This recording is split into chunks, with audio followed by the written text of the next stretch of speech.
Welcome to Wizard.com. I'm maths teacher Aditi. We have this question here. Fill in the blanks. The areas of two similar triangles are 4 cm square and 100 cm square respectively. If the median of first triangle is 2.2 cm, the corresponding median of the other triangle is. Now we know in similar triangles,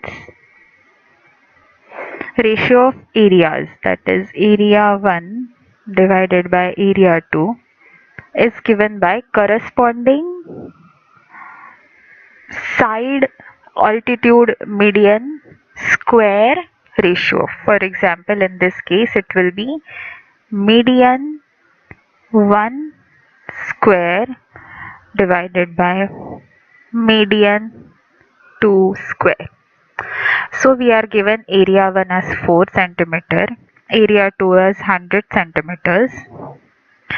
We are also given median 1 as 2.2 centimeters and we have to find median 2. So by cross multiplication we have median 2 square equal to 2.2 into 2.2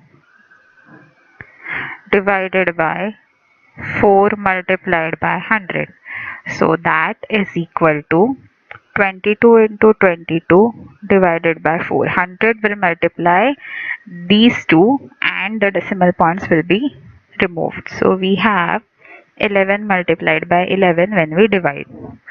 So median 2 whole square is equal to 11 into 11. Therefore we discard the negative value of square root and get median 2, that is required value, as 11 centimeter. Therefore answer is 11 centimeters.